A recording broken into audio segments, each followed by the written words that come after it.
our topic today is dry bones turning into a great army. जैसे कि हम सबको पता है कि आज का जो संदेश है वो एक सूखी बोनस हाँ। हड्डी किस तरह से एक सेना में बदलाव लाती है। So what I'm going to share today is just an introduction, but the details we'll go into further details in tomorrow and the evening session that is going to happen tomorrow. तो आज जो मैं ले रही हूँ ये सिर्फ एक शुरुआती सीख है, परंतु कल सुबह और शाम को हम और अंदरूनी चीज़ें इससे सीखेंगे। Today, if you can get the 4 points that I'm going to teach, I think it will be a good foundation for your Christian walk. और जो आज मैं 4 बातें आपके सामने रखूंगी, मैं समझती हूँ कि ये बातें आपके लिए एक नींव का कारण बनेगी। We'll read the chapter Ezekiel 37 हम from 1 to 10. हम इज़ेकियल 37 1 to 10 को पढ़ेंगे। यहोवा की शक्ति मुझ पर हुई और वह मुझ में अपना आत्मा समवा कर बाहर ले गया और मुझे तराई के बीच खड़ा कर दिया। वह तराई हड्डियों से भरी हुई थी। तब उसने मुझे उनके चारों ओर घुमाया और तराई की तह पर बहुत ही हड्डियां थीं और वे बहुत सूखी थी। तब उसने मुझसे पूछा, हे मनुष्य के संतान, क्या ये हड्डियां जी सकती हैं? मैंने कहा, हे परमेश्वर यहोवा, तू ही जानता है। तब उसने मुझसे कहा, इन हड्डियों से भविष्यवाणी करके कह, हे सूखी हड्डियों, यहोवा का वचन सुनो। परमेश्वर यहोवा तुम हड्डियों से यूँ कहता है, देखो, मैं आप तुम में सांस समवाऊंगा और तुम जो जी उठोगी, और मैं तुम्हारी नसें उपजाकर मांस चढ़ाऊंगा और तुमको चमड़े से ढांपूंगा और तुम में सांस समवाऊंगा और तुम जो जाओगी और तुम जान लोगी कि मैं यहोवा हूँ।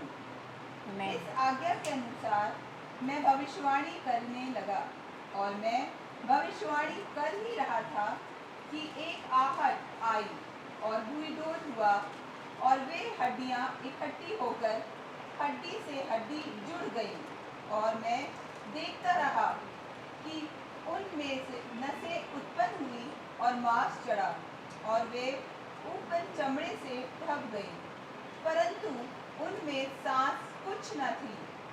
तब उसने मुझसे कहा, हे मनुष्य के संतान, सांस से भविष्यवाणी कर और सांस से भविष्यवाणी करके कह, हे सांस, परमेश्वर यहोवा यूँ कहता है कि चारों दिशाओं से आकर इन घात किए हुओं में समा जा कि ये जी उठे। उसकी इस आज्ञा के अनुसार मैंने भविष्यवाणी की। तब सांस उनमें आ गई और वे जीकर अपने अपने पांव के बल खड़े हो गए और एक बहुत बड़ी सेना हो गई। We learn a few principles from the story today. हम यहाँ से कुछ सिद्धांत सीख रहे हैं।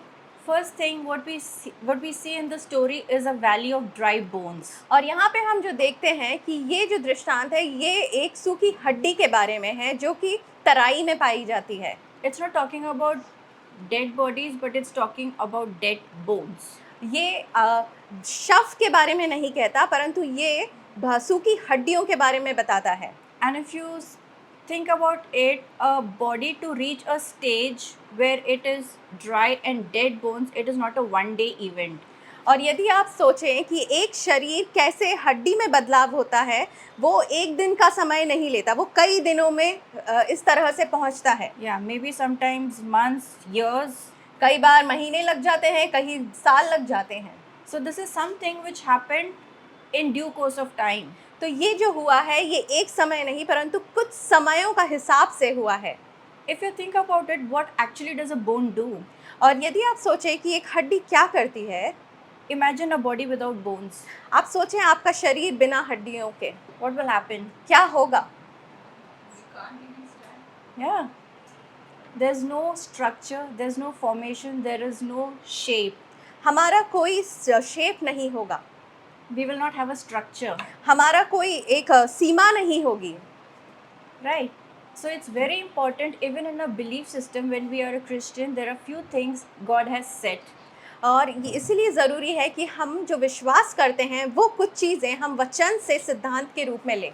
And today I'm going to talk about 4 things that will help you edify your bones. और आज मैं आपके साथ जो 4 बातों को बताऊंगी वो आपकी इन हड्डियों को मजबूत करेगी.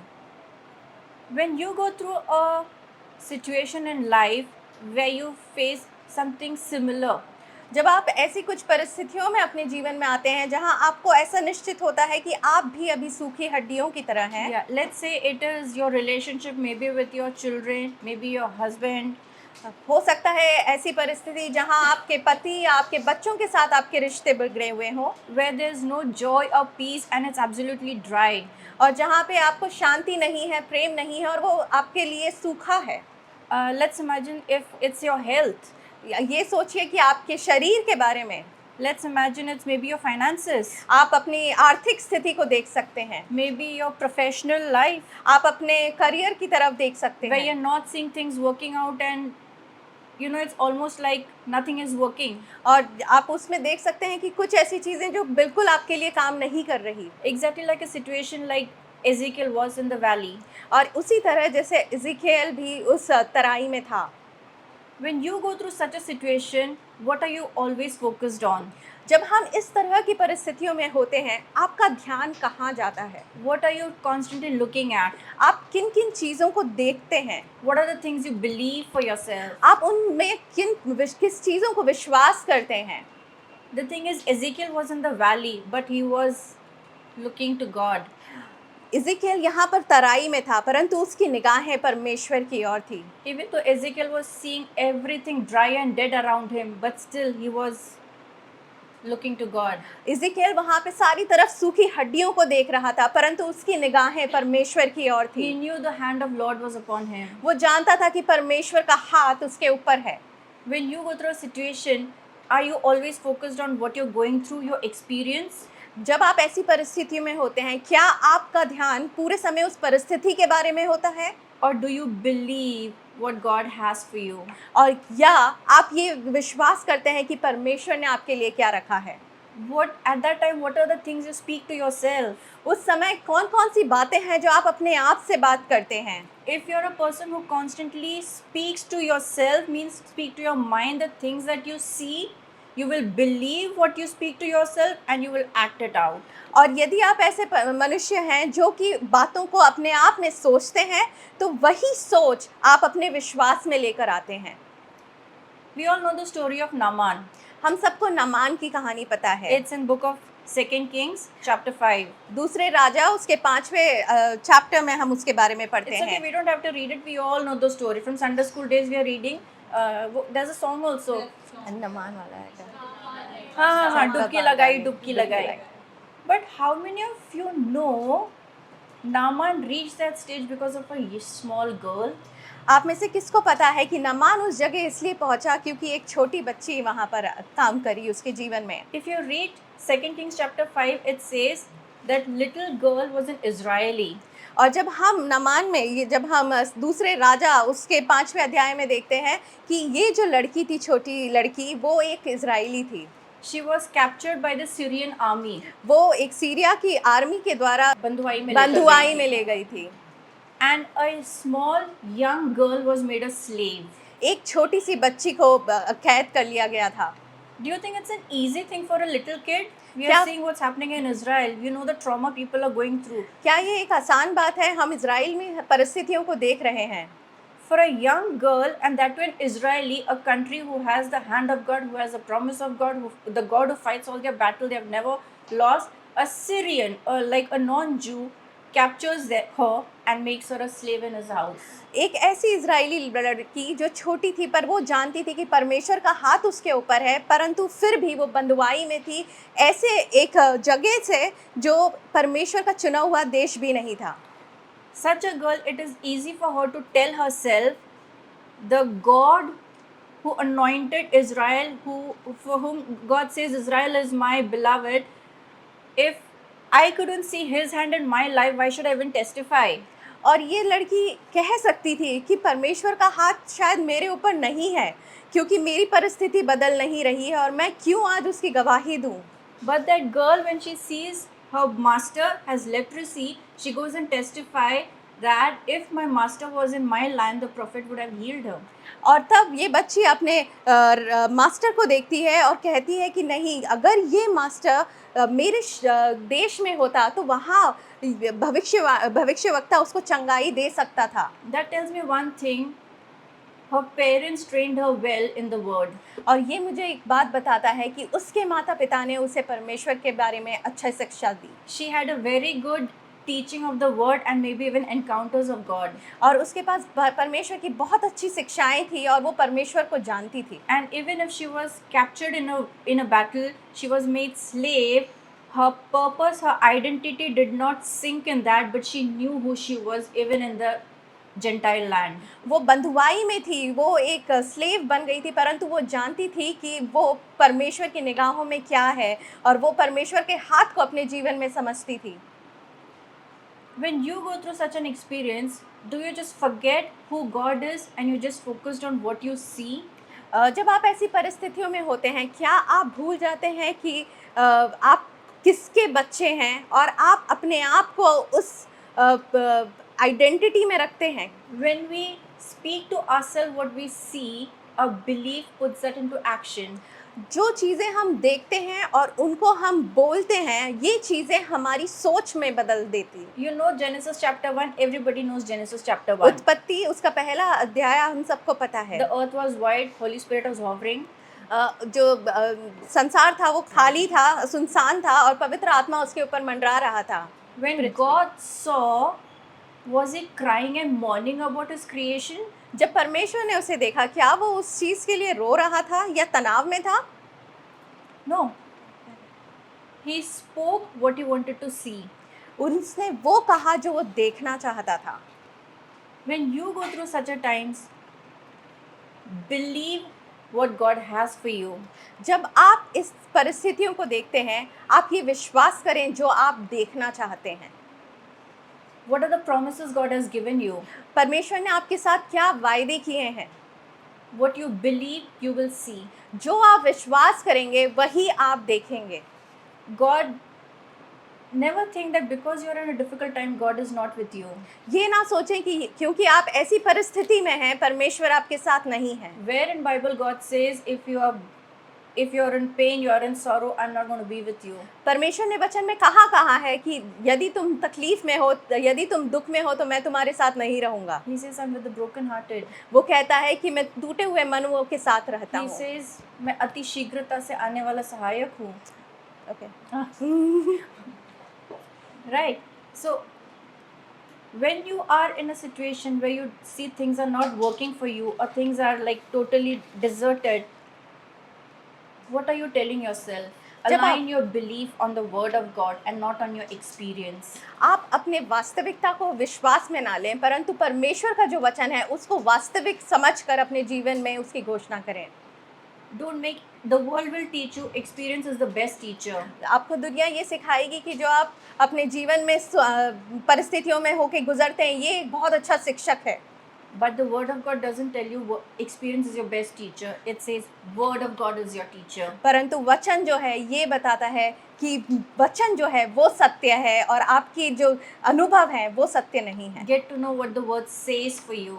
ये जाने कि परमेश्वर का वचन आपके लिए क्या कहता है। Get to know what the word of God says for that situation or circumstances you're going through. और परमेश्वर के उस वचन को सुने जहाँ पे आप जिस परिस्थिति में हैं, उस परिस्थिति को लेकर परमेश्वर का वचन क्या कहता है। Ezekiel, even in that valley, was listening to God.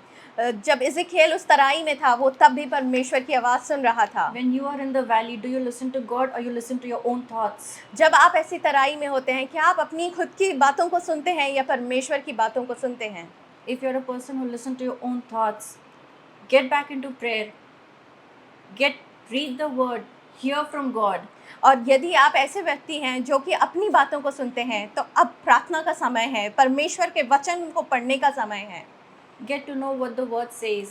ये जाने कि वचन क्या कहता है। Because unless it is convinced in your heart, your beliefs, you will not let's see because you don't know that.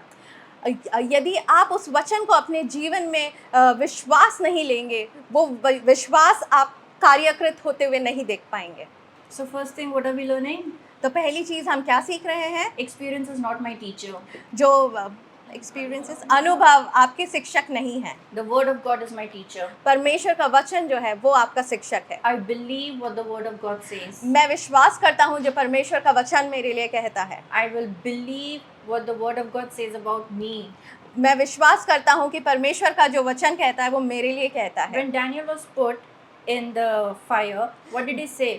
परमेश्वर मुझे बचाए न बचाए, I will still not bow down to the king. हाँ, जब दानियल को केव में डाल दिया जाता है जहाँ पे शेर होते हैं, वो कहता है कि मैं तब भी इन लोगों के सामने नहीं झुकूंगा, मैं परमेश्वर को अपना पिता मानता हूँ। If it is written in the word, believe it. अगर ये वचन में लिखा है तो आप विश्वास करें। We don't live by the worldly principles. We live by the principles that is in the word. हम दुनियावी तौर तरीके में नहीं जीते, परंतु हम परमेश्वर के सिद्धांतों को अपना नींव बनाते हैं। And in our difficult times, we don't go fighting our situation, but the word of God says, fight a good fight of faith. हम अपने परिस्थितियों से नहीं लड़ते, परंतु हम अपनी जो लड़ाई है वो परमेश्वर के विश्वास में होकर लड़ते हैं। Hold on to your faith. अपने विश्वास को पकड़ के रखिए। Hold on to the belief that the word says. आप अपने उस विश्वास को पकड़ के रखिए जो वचन आपके लिए और मेरे लिए कहता है। Second thing, दूसरी बात, even when Ezekiel was in the valley, उस समय जब इज़ेकियल तराई में था, he knew the hand of God was upon him. वो जानता था कि परमेश्वर का हाथ उसके ऊपर है। When you go through a valley experience, do you doubt the love of God? जब आप ऐसी तराई की परिस्थिति में होते हैं, क्या आप परमेश्वर के प्रेम पे डाउट करते हैं?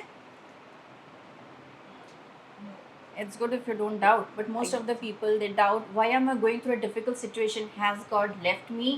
ये अच्छा है कि आप नहीं करते, परंतु कई लोग हैं जो कि ये सोचते हैं कि क्या परमेश्वर ने इस परिस्थिति में मुझे छोड़ दिया है। It's like, people think, okay, I mean, sometimes when I fall sick, people come and tell me, oh, maybe it's because some of your secret sins, this punishment has come on you. कई बार ऐसा होता है कि जब मैं बीमार पड़ती हूँ, कई लोग आके मुझे ये कहते हैं, ओ ये हो सकता है तुम्हारे छुपे हुए कोई पाप होंगे जिसके कारण आप इन परिस्थिति में हैं। And this is most common. I think every Christian hear this thing. If you are going through a difficult time, कोई पाप किया है।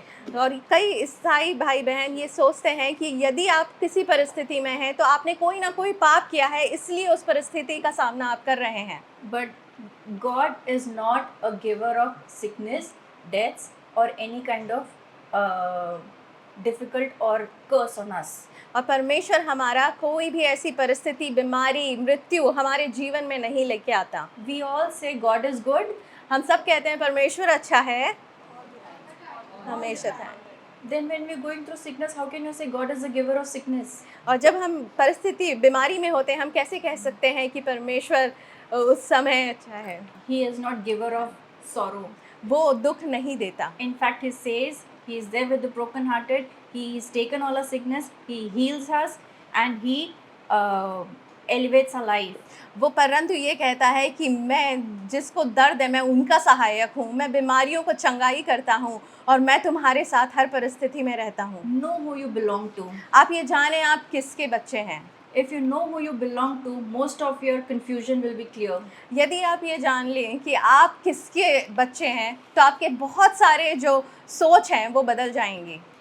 Even in the valley, Ezekiel was listening to God's voice. उस तराई में भी इज़ेकियल परमेश्वर की आवाज़ को सुन रहा था। When you go through difficulty, when you are hurt, when things are really coming against you, whom do you run to? जब आप बहुत तकलीफ में होते हैं, जब आप ऐसी परिस्थितियों में होते हैं, किसके पास आप दौड़ के जाते हैं? Most of the time, being a woman, I know, कई बार एक स्त्री होने के नाते मैं जानती हूँ, if I'm hurt, I'll run to someone who's already hurt and share my experience with the hurt person. और कई बार ऐसा होता है जब मैं दुखी होती हूँ, मैं ऐसे इंसान के पास जाती हूँ जो भी दुखी है और मैं अपनी उस परेशानी को उसके साथ बात बताती हूँ। Two hurts find a third hurt person in the group. और ये जो दो दर्द से पीड़ित लोग हैं वो तीसरे पीड़ित इंसान के पास जाते हैं। And automatically, hurt person finds another hurt, make a group, and every hurt, what it becomes in? Gossip, और एक दर्द में रहा हुआ मनुष्य दूसरे मनुष्य के पास जाता है और ये एक संगठन बना लेते हैं और वहाँ से गॉसिप्स शुरू होती हैं। Eventually, that gossip and the information that is shared in that group turns into bitterness of your heart. और जो बातचीत वहाँ होती है वो आपके हृदय में कड़वाहट को पैदा करती है। And women enjoy this pity party. और जो स्त्री होती हैं वो इन सारी बातों को बहुत अच्छे से लेती हैं। As believers, we don't go for kitty party, that is pap. और हम एक विश्वासी स्त्री के नाते हम किटी पार्टीज नहीं जाते क्योंकि हम सोचते हैं वो गलत है, But we enjoy pity party. परंतु हम ये दुख वाली बातों को समझने में आनंदित होते हैं। You know, we all know the story of Job. हम जोब की कहानी जानते हैं। He had his friends who were constantly speaking blah blah blah blah blah blah blah blah blah. हमने उनके दोस्तों का सुना कि कैसे अय्यूब के सारे दोस्त उनके साथ बातें करते हैं और बुराइयों से बातें बताते हैं। Eventually, to a point where his wife said, "Curse yourself and die." और उस समय तक वो करते हैं जब तक उसकी पत्नी कहती है कि तुम अपने आप को श्राप करो और मर जाओ। Who was elevating him? कौन था जो उसको उत्साहित कर रहा था? There was no one who was guiding him the right way. कोई भी ऐसा नहीं था जो उसे सही मार्ग की तरफ दिखा रहा There था। was no one who was pointing him to God. कोई भी ऐसा नहीं था जो उसे परमेश्वर की ओर नजरें फिराने को कह रहा था। There was no one who was realigning his belief. कोई ऐसा नहीं था जो उसके विश्वास को सही रास्तों पर लेके आने चाह And रहा there was था। no one who was confirming who he belonged to. और कोई उसे ये नहीं बता रहा था कि तुम किसके बेटे हो। Eventually, God had to come down and speak to Job and say, Job, do you have a hand like me? Do you have a voice like me? Where were you when I was creating? And God had to bring back his belief. और उस समय परमेश्वर को स्वयं अय्यूब के पास आना पड़ा और उसे बताना पड़ा, ये हाथ क्या तुम्हारे मेरे जैसे हैं? क्या ये शरीर तुम्हारा मेरे जैसा है? क्या तुम नहीं जानते कि ये पृथ्वी की रचना सब कुछ मैंने की है?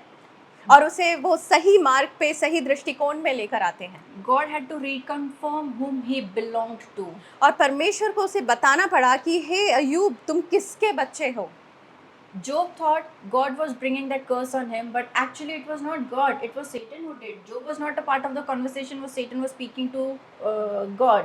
अय्यूब जब सेटन का जो परमेश्वर के साथ वार्तालाप हो रहा था उसके बीच में वो संगठन नहीं था, परंतु ये अपने ही विचारों में लोगों के बारे में सोच कर अपने विश्वास को बना रहा था। And because Job wrote that, the one who gave me good things can I not take bad things from him, we also believe the same. और कई बार क्योंकि अय्यूब ने इस तरह से लिखा कि हमको परमेश्वर अच्छी चीज़ें देता है और कुछ चीज़ें हमसे ले लेता है, तो हमारा विश्वास भी उन्हीं चीज़ों पे हो जाता है। But as a believer, as a church, God is not a giver of bad things to the church. और एक विश्वासी होने के नाते चर्च में परमेश्वर कभी भी बुरी बातें नहीं देता।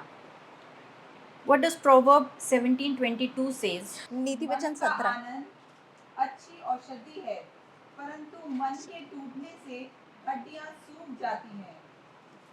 Thank you. Most of the women, we all have joint pains. कई सारी स्त्री हैं, हम सबको घुटनों में प्रॉब्लम है। कोई any भी जोड़ों का दर्द है। Do you think one of the reason is this? क्या आप सोच सकते हैं कि एक कारण ये हो सकता है? You're young now. When you reach my age, you will know what I'm talking. आप सब जवान हैं, पर आप अगर इनकी एज की तरफ जाएंगे तो आप समझ पाएंगे कि ये क्या कह रही हैं। When you know things are becoming difficult for you, I would suggest जब आपको आपके लिए परिस्थितियां कठिन हो रही हैं, तब मैं You- आपको ये समझाऊंगी। You know, there's a story where Jesus was in the house sharing the word, and 4 people they open the roof of the house and bring a leper in for healing. Paralyzed. Paralyse. और ये दृष्टांत आप जानते होंगे जहाँ पर एक छोटे से कमरे में यीशु मसीह प्रचार कर रहे थे और 4 दोस्त एक अपाहिज लकवे से ग्रसित को ऊपर छत से नीचे लेकर आता है। Have people in your life who will be those 4 people for you. अपने जीवन में ऐसे दोस्तों को रखें जो कि इस तरह का काम आपके जीवन के लिए कर सकें। If you're not one of them, change. और यदि आप उनमें से एक नहीं हैं तो बदलें। If you are part of the pity party gang, then what is the point of being a believer? और यदि आप ऐसे ही बातों में उत्साहित होती हैं तो एक विश्वासी होने का क्या कारण है? Everybody goes through challenges in life. हर कोई मुश्किल समय से गुजरता है। There's no one who can say, I have never faced any challenge. ऐसा कोई नहीं है जो ये कह सकता है कि मेरे को कोई मुसीबत नहीं है। Because it is those challenges which actually, like, build each one of us. और ऐसी परिस्थितियाँ कई बार हम सबको आगे बढ़ने के लिए बढ़ाती हैं। In times of that, find friends who will stand with you in prayer. आप अपने समय में ऐसे मित्रों को लें जो कि प्रार्थना के साथ आपका जीवन बढ़ा सकें। In times of this, find friends who will like bring you back to focusing in God. ऐसे दोस्तों को अपने जीवन में लाएं जो कि आपको परमेश्वर की ओर देखना सिखाएं। Be very careful you don't start up a group of pity party and gossip. आप ये निश्चित करें कि आप ऐसे मित्रों के साथ ना रहें जहां आप एक दूसरे के बारे में बुराई बताएं। If you are finding it difficult to hear from God, find friends who will do that for you. और यदि आपको परमेश्वर से सुनने में तकलीफ होती है तो ऐसे मित्रों को लें जो इस चीज़ में अच्छे हैं। Find friends who will help you to keep your belief in Jesus. आप ऐसे मित्रों को अपने साथ रखें जो आपको विश्वास में बढ़ाने वाले हो And सकें। in all this work, don't forget who you belong to. और इन सभी चीज़ों में ये मत भूलिए कि आप किसके बच्चे हैं। You are the daughter of the Most High. आप परमेश्वर की बेटियां हैं। He has purchased you by His blood. उसने आपको अपने रक्त के द्वारा खरीदा है। And don't think that He will purchase you by His blood and put you into a well, okay, now take care of your life. No. उसने आपको अपने रक्त दे के खरीदा और ये नहीं हो सकता कि इस बलिदान के बदले वो आपको एक कुएं में फेंक दे। The circumstances in your life is to build each one of us. परिस्थितियां आपके और मेरे जीवन में इसलिए हैं कि हम उठ पाएं। We all have gone to school, right? हम सब स्कूल गए हैं। When we go to school, when we were 6 years old, first standard exam, so big, I have to write 1 to 10. हम जब फर्स्ट स्टैंडर्ड में होते हैं तो हम अपने पढ़ाई को देखते हैं और देखते हैं कितनी सारी पढ़ाई करनी है, कितनी सारी मेहनत है। At that time, it was difficult for us. उस समय हमारे लिए वो कठिन था। Today, पर आज we can write 1 to 1000. हम अब 1 से 1000 तक लिख सकते हैं। Every experience you go in your life only builds you up. हर एक अनुभव जो अपने जीवन में आता है वो आपको ऊंचाई की ओर लेके जाता है। Every promotion doesn't come easy. हर एक बढ़ाव आपके लिए आसानी से नहीं आएगा। The higher the level you go through, the more difficult the challenges are. जितने ऊपर आप जाते जाएंगे उतनी कठिनाइयां आप सामना करेंगे। And if you give up, then you are stagnant. और यदि आपने वहाँ पे अपने आप को छोड़ दिया तो आप वहीं रुक जाएंगे। Imagine today, where Ambanis are. आप ये सोचिए आज अंबानी कहाँ पर हैं। Do you think their work was easy? क्या आप ये सोचते हैं कि उनका काम आसान था? I'm sure he had multiple challenges, setbacks, roadblocks, betrayals.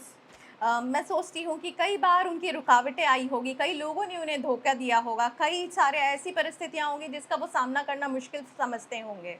It was probably times were so difficult. It was easy. He would have maybe thought, let's quit. और कई ऐसी परिस्थितियाँ हो सकती होंगी जहाँ उन्होंने सोचा कि बस अब ये चीज़ बंद करनी चाहिए। Do you think if he had given up, he would have been where he is today? क्या आप सोचते हैं कि यदि वो अभी वो उस परिस्थिति में अपने आप को गवा देता तो क्या आज वो इस स्तर पे आ जाता? But as children of God, so easily one challenge come to us and we say it's too much to handle. Let's not go ahead with this. परंतु जब हम परमेश्वर के बच्चे होने के बावजूद भी जब हमारे ऊपर थोड़ी सी परिस्थिति आती है हम सोचते हैं कि बस ये बहुत हुआ। One thing God said, be my witness. और परमेश्वर ने ये कहा कि तुम मेरे गवाह बनो। और इन परिस्थितियों से कई बार हमारा और आपका चरित्र बदलता है। Every situation, God empowers you for that situation. हर एक परिस्थिति के लिए परमेश्वर आपको निश्चित करता है कि आप उसका सामना कर पाएं। It never happens that God will put you in a situation and not empower you for that. ऐसा नहीं हो सकता कि आप किसी परिस्थिति में हैं और आप उसके लिए सशक्त नहीं हैं।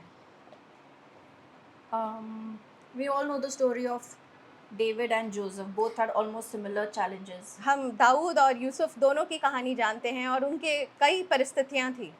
The moment one had the vision, then the other had the anointing and was anointed by Samuel. जब एक को परमेश्वर ने अनॉइंट किया, सामुएल ने अनॉइंट किया And दूसरे को vision आया. और दूसरे को दर्शन आया। Did their life was like a walk on red carpet?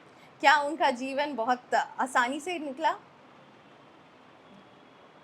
For David, Saul was after his life. Dawood के लिए सौल उसके पीछे पड़ गया। If God has called you, God has anointed you, and you have a call in your life, it's not going to be easy for you.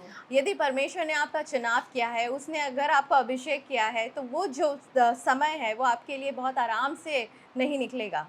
Because it is the journey from the anointing to the fulfillment of the anointing that actually builds your character. आपको अभिषिक्त होने के समय से परिपक्व होने तक के लिए परमेश्वर आपको निर्धारित करता है। Don't run away from that journey of empowering you. उस जर्नी से आप भागे नहीं। And don't think that that circumstances is to actually crush you, to make you a loser or to defeat you. और ये नहीं सोचे कि ये जो परिस्थिति आप सामना कर रहे हैं ये आपको तोड़ने के लिए, या आपको नष्ट करने के लिए है, या आपको मिटाने के लिए है। Satan does not have power for that. He cannot destroy शैतान के you. पास ये सामर्थ्य नहीं कि वो आपको नष्ट कर पाए। And God doesn't come up with plans to destroy you. और परमेश्वर अपने आप में कोई ऐसे निर्णय नहीं करता कि आपको नष्ट कर दे। Jeremiah says, I have plans for you. यिर्मयाह कहता है कि परमेश्वर आपके लिए योजना करता है और वो अच्छे के लिए होती हैं। It says plans. If you fail in one plan, He will give you another plan. वो प्लान्स करता है, वो एक चीज़ को निर्धारित नहीं करता। यदि आप एक में हारते हैं तो वो दूसरा तरीका लेकर आता है कि आप उसमें सफल हो पाएं। Your difficult situation or your dry bone situation आपकी तकलीफ वाला समय या आपका सूखा हड्डी वाला परिस्थिति is an opportunity for God to work. वो परमेश्वर के पास एक आधार है कि आप उसमें और निश्चित हो पाएं। Right? We all change. When we go through our time, normally our prayer is, God, change the situation, change the circumstances, change the people, whatever. कई बार हम जो प्रार्थना करते हैं वो ऐसा होता है कि लोगों को बदल दे, इस परिस्थिति को हमसे दूर कर दे, माहौल को बदल दे। But actually, it was only creation that God did by Himself. पर आप क्या जानते हैं कि ये जो स्थापना क्रिएशन का हुआ है वो Genesis chapter परमेश्वर 1. Genesis 1. उत्पत्ति 1 में जो परमेश्वर ने रचना की वो ही परमेश्वर ने काम किया। In Genesis chapter 1 verse 26, उत्पत्ति 1 उसका 26 God says, let us create man in our own image and let them have dominion. और परमेश्वर ने कहा कि हम मनुष्य को अपने स्वरूप में बनाते हैं और इन्हें अधिकार इन बाकी चीज़ों के ऊपर होना ज़रूरी है। There's a verse in Psalm 115, I think. Psalm 115:16. Even the heavens are the Lord's, but the earth He has given to man. स्वर्ग तो यहोवा का है, परंतु पृथ्वी उसने मनुष्यों को दी है। We all pray, God, change my circumstance, change my situation, change my relation, change my, let's stick to situation itself. हम कई बार ये प्रार्थना करते हैं, हमारी परिस्थितियों को बदल, इन चीज़ों को हमारे जीवन से अलग कर। But God never changes the situation. परंतु परमेश्वर कभी उन परिस्थितियों को नहीं बदलता। He empowers you to do that. वो आपको निश्चित करता है कि आप उसके ऊपर प्रभुता कर पाएं। He empowers you. He gives you word. He has given you authority. उसने आपको सामर्थ दिया है, उसने आपको अधिकार दिया है कि आप उनके ऊपर जय पा सकें। Remember, in the ascension, He said, whatever you bind in heaven, whatever you bind in earth will be bound in heaven. Whatever you loose in earth will be loosed on heaven. जब पुनरुत्थान होता है यीशु मसीह का, तो वो कहते हैं जो चीज़ें तुम स्वर्ग में बांधोगे वो धरती पर भी बांधी जाएगी। Get to know what your authority is. आप ये जाने कि आपका अधिकार परमेश्वर में क्या है। After creation, after creating man, creation means after creating man, मनुष्य का बनाने के बाद He has given the dominion of the earth to man. और परमेश्वर ने मनुष्य को प्रभुता करने का अधिकार दे दिया। After that, God does not intervene in our situation without our absence. और परमेश्वर इन परिस्थितियों में हमारे बिना अपना काम नहीं करता। In your situation, instead of praying and begging, आपकी परिस्थिति में रोने से या किसी चीज़ के लिए गिड़गिड़ाने से use your authority that God has given you. इसके बदले में आप परमेश्वर की सामर्थ को इस्तेमाल कीजिए। If you have seen Jesus' ministry, अगर आपने यीशु मसीह की सेवकाई को देखा है, where before healing someone, He said, God, please heal this person. कहाँ आपने ये देखा है कि यीशु मसीह ने परमेश्वर से प्रार्थना की कि परमेश्वर इस बच्चे को प्लीज़ आप चंगाई दे दे। Where before, like for Lazarus, he said, God, please, please, please, please listen to me. There are multiple people standing here. Raise this dead man. और कहीं कहाँ आपने देखा कि जब लाजर को वो जीवित कर रहा था तो वहाँ पे परमेश्वर के साथ यीशु मसीह ने गिड़गिड़ाया और कहा कि पिता प्लीज इस को वापस से जीवित कर दो। But what was his when it was time of healing or raising dead? What were the words he used? पर यीशु मसीह ने कौन से ऐसे शब्दों का इस्तेमाल किया जब उसने लाजर को जीवित उठाया? He said, "Thank you, Father. उसने कहा धन्यवाद पिता, Lazar, come out." और कहा हे लाजर बाहर आ। For the 38-year रोगी रोगी था हाँ. He said, "Pick up your mat and walk." और कहा कि उठो चलो, अपनी खाट उठाओ और चलो। हाँ, thank you. We all are preaching together. Amen. That's a team. That's a teamwork. हम सब प्रचार कर रहे हैं। Right. So God has not made you someone like, today let me beat them up with hunter. परमेश्वर ने ऐसा नहीं बनाया कि हम चलो सबको मारें और सीधा करें। Today I am in a good mood, so everything will be happy with all of them. ऐसा नहीं कि आज मैं अच्छे उसमें हूँ, मूड में हूँ, खुश हूँ, तो मैं हर चीज़ अच्छी Today करने वाला हूँ। Today my mood is off, so let me bring sickness on them. और आज मेरा मन खराब है इसलिए मैं इनके ऊपर बीमारी लेके आ जाता हूँ। Our God is not schizophrenic. You know what is schizophrenic? Where you have multiple identity. परमेश्वर जो है वो बहुत सारी पर्सनालिटीज़ नहीं लेके चलता। He has only one personality. वो सिर्फ एक ही अपने आप की आइडेंटिटी और पर्सनालिटी लेके चलता है। He is a loving father. वो प्यार करने वाला पिता है। He loves every one of us. वो हम सबको प्यार करता है। He has not put conditions on his love. उसने हमारे लिए कोई भी शर्तें नहीं रखी हैं अपने प्रेम के लिए। He is faithful. वो वफादार है। And the moment you call him, he is there to help you. और जिस समय आप उसको पुकारेंगे वो आपके लिए वहाँ खड़ा है।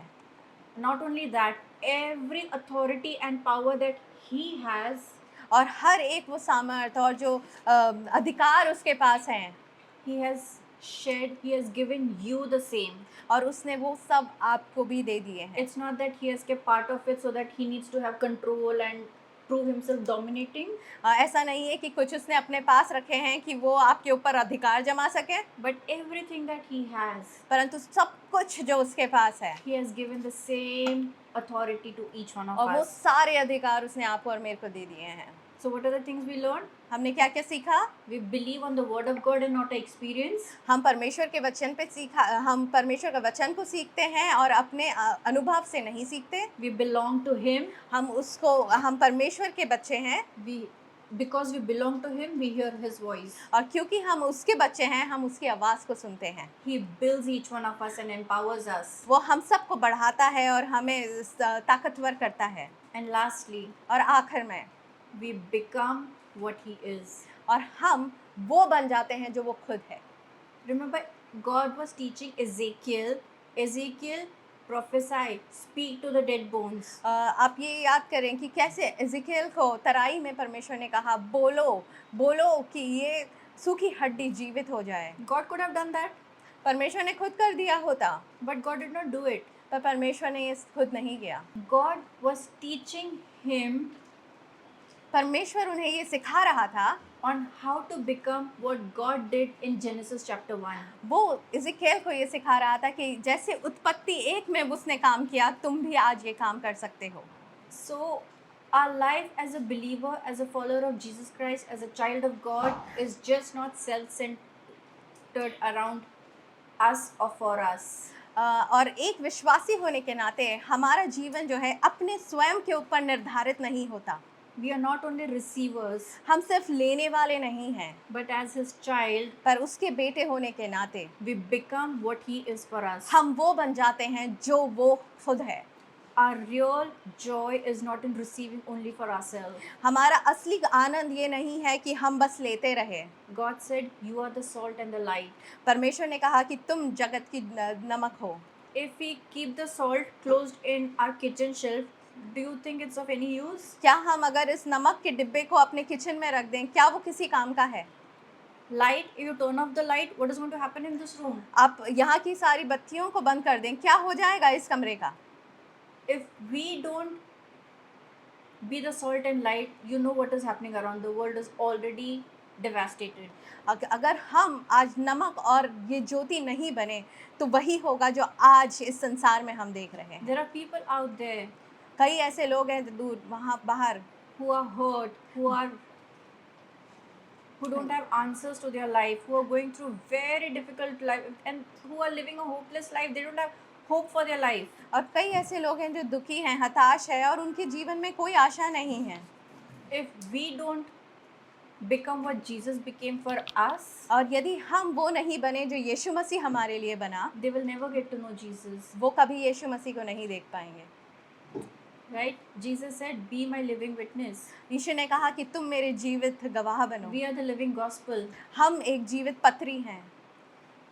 Jesus never lived, if you see Jesus' life, he never lived only for himself. यदि हम यीशु मसीह के जीवन को देखें, वो अपने लिए नहीं जिए।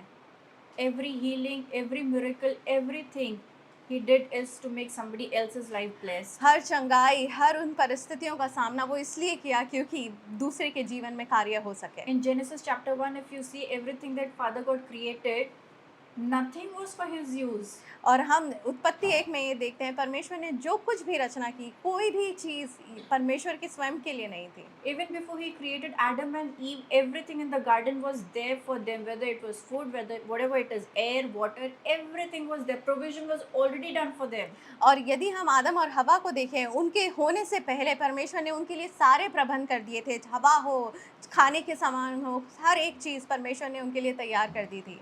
And that's why it's very important as children of God. इसलिए बहुत इम्पॉर्टेंट है एक परमेश्वर के बच्चे होने के नाते We don't really believe for ourselves, कि हम सिर्फ अपने लिए नहीं, but we believe to become what he is. पर हम वो बने जो परमेश्वर हमारे लिए बना। The word says, "Those who believe in me shall do great and mighty things in me." परमेश्वर का वचन कहता है कि यीशु ने कहा कि जो मेरे पे विश्वास करेगा वो मुझसे भी अद्भुत काम करेगा। So believe. Your calling is just not to receive for yourself. Just don't be so self-centered that you can't think something outside your life. ऐसे अपने आप में इतने निर्धारित ना हो जाएं कि आप अपने आप के बारे में ही सोचते रहें और बाकी चीज़ें ना कर पाएं। What did Jesus tell Peter? पतरस को यीशु मसीह ने क्या कहा? Peter, do you love me? कहा कि क्या पतरस तू मुझसे प्यार करता है? Feed my sheep. उसने कहा जा मेरी भेड़ों को चरा। Second time, tend my sheep. दूसरे टाइम फिर वो कहता है कि मेरी भेड़ों को चरा। Again, feed my sheep. फिर तीसरी बार कहता है कि मेरी भेड़ों को चरा। Our love for Jesus is not only to be in the church doing Bible study and prayer and interceding. Yeah, that is important. I'm not saying that is wrong. That is important. हमारा एक मसीही होना सिर्फ प्रार्थना करना, एक meeting करने में निर्धारित नहीं है, परंतु ये इम्पॉर्टेंट है, परंतु फिर भी हमें और दूसरों के लिए कार्य करना है। What I'm trying to say is our love for Jesus has to be in action for others who doesn't know Jesus. मेरा कहने का मतलब ये है कि हमारा हर एक कार्य ऐसा होना चाहिए कि वो प्रेम से पूरा भरा हो और दूसरे लोग उस प्रेम को देख सकें। If somebody is not, if you're not becoming, the world does not know Jesus, neither have they seen Jesus. दूसरों ने यीशु को नहीं देखा और वो देख भी नहीं पाएंगे, But they will see Jesus in you. परंतु वो आप में यीशु को देखेंगे। And if you walk with a blanket around you, और यदि आप अपने आप पे एक ओढ़नी लेके बैठे हैं they will never see it. तो वो कभी भी नहीं देख पाएंगे। So believe to become.